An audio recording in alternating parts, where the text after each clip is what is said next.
Welcome to The Debrief, where we talk with the Washington Examiner's top journalists about the headlines they're covering this week and where the story's going next. I'm Sarah Westwood, and I'm here today with senior political correspondent David Drucker. And David, Democrats finally decoupled their infrastructure package and their massive spending bill, and they at least got that infrastructure bill over the finish line. Talk about the significance of breaking those two pieces of legislation apart. Yeah, imagine, Sarah, the victory lap they would have had if they just would have done this from the beginning, and instead of holding it hostage for several months, enjoyed the benefits of being able to say, we're governing. We passed bipartisan legislation that everybody likes. Now what's next?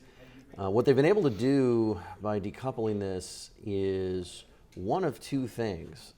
You know, some Republicans worry that now it'll become easier for Democrats to pass the big social spending package that sometimes is referred to as the reconciliation package because it does not require a supermajority in the Senate, just 51 votes, so a filibuster is not applicable.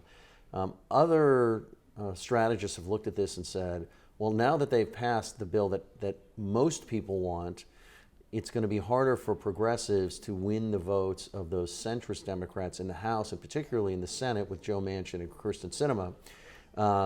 And so this thing could just drag on for quite some time. I do think that while it's possible the passage of the infrastructure legislation eases pressure internally for Democrats and allows them to negotiate amongst themselves and reach an agreement on the social spending package, that in some ways it now allows the centrists in the House and Senate to continue to play hardball. Do they want the Congressional Budget Office to give them a score? In other words, verify that this won't add to the debt and the deficit, that everything is, so-called paid for. It'll give senators like Manchin and Sinema a way to negotiate on the House with the House Democrats and progressives in the Senate and say, look, this is all we're going to do no matter what, because in a way they've seen the process work, and so there's less pressure on them from Democrats who might have said otherwise, look, Republicans aren't going to help us even do that bipartisan piece of infrastructure legislation that everybody likes, so you've got to do something. Well, now they don't have to just do something because something big was done. So I could see a scenario where Joe Manchin says, look, we have a lot of inflationary pressure. We're going to flood the U.S. economy with more federal dollars. That's only going to jack up inflation even more. We need to take our time. We need to pare this thing down.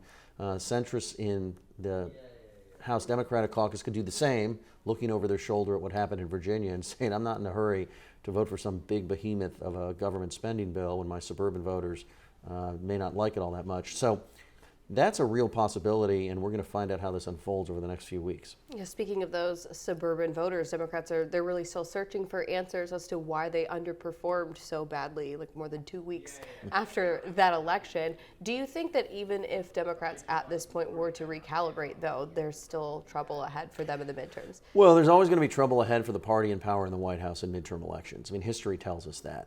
A recalibration, though, in other words, responding to voters based on what is important to them, what they want, and what they support, is always a better idea than damn the torpedoes and just doing whatever I want. Now, we can look at this one of two ways. You know, in 2009, 2010, Democrats damned the torpedoes on Obamacare.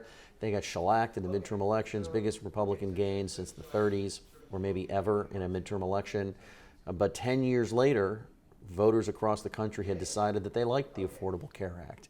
And in fact, Republican efforts in 2017 and 2018 to dismantle the Affordable Care Act backfired on Republicans in the 2018 midterm elections. So you could sort of, I guess, take a long view and say to yourselves, look, we believe in these policies. Eventually it's going to pay off, and eventually it may pay off. But if you're looking ahead to the next couple of elections, it's a good idea to at least put up policies that address voters' concerns. And I think what Democrats have to look at is, instead of telling them that my policies address your concerns, just trust me, they should listen to what voters want and try and address those concerns in a way that voters feel like that is what they are doing.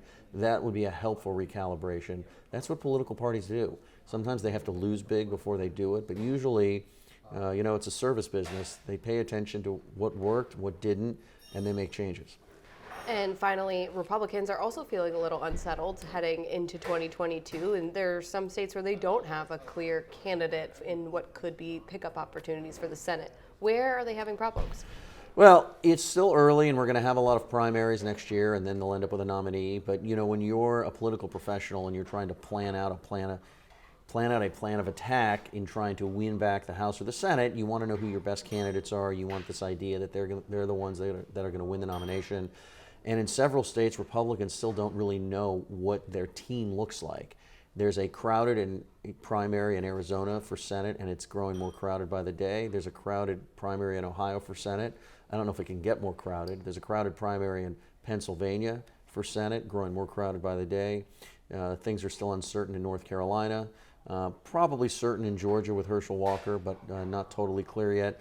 So I think, given that Governor Chris Sununu in New Hampshire decided not to run, and the fact that Republicans don't yet know who their go-to is, I think they're just nervous about the fact that they don't really know what the team is going to look like that they are going to put on the field. I suspect that in at least a few of these cases, things will shake out well enough that, given historical trends and given how voters feel about President Biden, they'll be in a position to win back the Senate. But clearly they would much rather have had Sununu run in New Hampshire, and they'd rather have tighter primaries, less crowded, less uncertainty in all of these key races. Well, David, thank you so much for being here today. You can get more reporting from David and the rest of the political team at WashingtonExaminer.com.